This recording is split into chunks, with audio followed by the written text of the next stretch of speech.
Item número SCP-057, classe do objeto Keter. Procedimentos especiais de contenção. Devido às características da anomalia e de instâncias que a compõem, assim como sua proporção geográfica, nenhum método de contenção pode ser aplicado ao SCP-57. Todos os civis que demonstrem explícita pretensão de adentrar na área interna da anomalia deverão ser retirados do edifício. E caso haja algum tipo de contestação, estes deverão ser tratados com anestésicos classe B. As medidas tomadas para a contentação provisória de SCP-57 deve ser o estabelecimento de um tapume que contorne todo o edifício, de forma a barrar quaisquer indivíduos não autorizados a proteger a área. A instalação localiza-se atualmente em um ambiente florestal. Contudo, o edifício muda de local periodicamente e já foi avistado por agentes em outros 3 estados. A entrada, precedendo o resto da construção, deverá ser guardada com 2 agentes armados, detento de equipamento balístico de porte médio, caracterizadas por armas de grosso calibre, para proteção e também proteção das outras partes externas da instalação.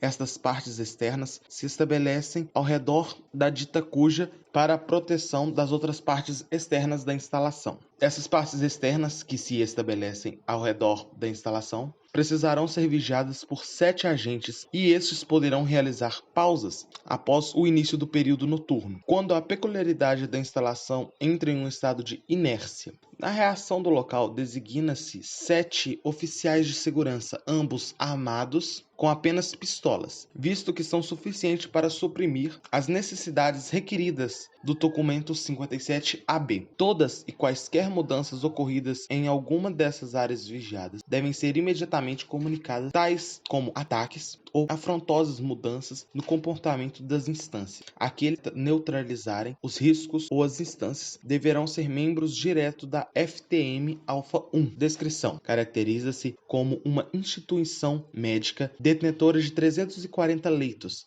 e tem sua construção por volta de 1940. São presentes ainda 4 pequenas farmácias, 35 consultórios, 5 cozinhas e um almoxarifado, 25 escritórios e 8 extensos laboratórios, onde há veracidade das atividades outrora realizadas. Contudo, teoriza-se que todos sejam laboratórios onde foram feitos experimentos. Na parte exterior do local pode-se notar um muro de 3 metros e, antecedentemente, há um canteiro com 6 amendoeiras, dispostas em grupos de 3, nas extremidades esquerda e direita. As paredes internas da localização são revestidas por um material desconhecido, análogo a um tipo de concreto. Entretanto, este material possui consistência rugosa. Também estão desenhados nos muros símbolos de exórdio desconhecido, similares a gravuras arcanas antigas por conta de suas inúmeras características idiosincráticas. Nos recintos onde se realizam as experiências, é possível observar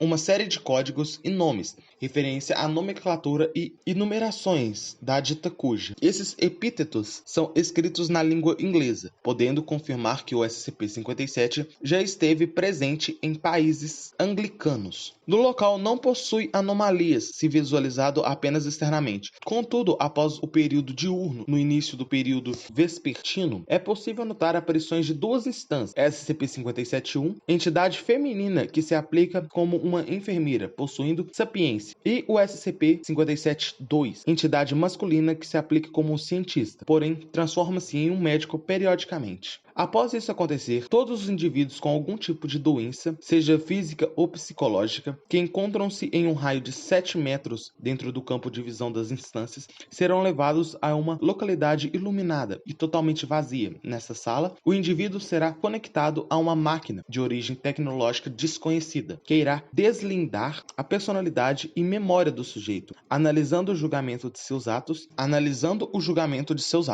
Ao que tudo indica, não cura-se contusões como dilacerações e hemorragias, por não serem consideradas doenças pela instância. Se o dito cujo apresentou uma convivência amigável e adequada com as pessoas que estiveram ou não presentes em sua vida, este será curado de todas as suas enfermidades, inclusive doenças terminais. Os adoentados não sentem nenhuma sensação desconfortável ou sobressalto quando uma presença das anomalias mencionadas, vivendo-os como figuras familiares e agradáveis. Contudo, se o adoentado tiver sido desagradável com os outros indivíduos que convivera, além de sentir fobia da instância citada acima, esse passará por um processo taumatúrgico completo e se transformará em uma das seguintes instâncias secundárias. SCP-573 caracteriza-se como uma luz com um triângulo prateado em seu centro. Libera feixes de iluminação cuja potência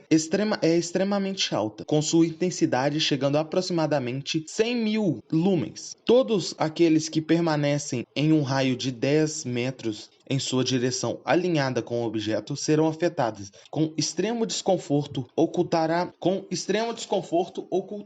seguindo a cegueira temporária ou permanente. Caso haja aparição de um ou mais exemplares dessa instância, deverá ser designada a FTM-Alpha-1 e seus agentes deverão utilizar visores que não permitem totalmente a passagem de brilho, tais como óculos escuros aprimorados com maior resistência e opacidade, entretanto, de uma maneira que ainda permita a visão do ambiente e da instância, posicionados em uma direção retilínea para a anomalia. SCP-054-4 caracteriza-se como uma réplica de um micro-organismo de espécie Streptococcus pneumoniae. Contudo, seu tamanho referente a 30 centímetros de altura e 20 centímetros de largura, com peso de 1 kg. Após visualizá-lo fixamente ou apenas estar no mesmo ambiente que o SCP-057-4, ou após visualizá-lo fixamente ou apenas estar no mesmo ambiente que o SCP-057-4, o visualizador começa a sentir um nível de asfixia e ter uma sensação compulsória de tosse, morrendo por pulmões obstruídos 3 minutos após. Aparentemente, o organismo tem uma fragilidade quando exposto ao calor excessivo. Assim, é designado o ataque conjunto com a FTM-Beta-7 com a FTM-Epsilon-9. Pode haver mais cópias da anomalia, com um número máximo de 3 clones. Primeiro, deverá haver um ataque incendiário no local, atacando-se apenas na criatura. Depois, o ataque com armamento pesado comum. Depois disso, todas as instâncias mencionadas deverão estar em um estado de óbito, e quaisquer demasiadas resistências ao armamento utilizado devem ser comunicados.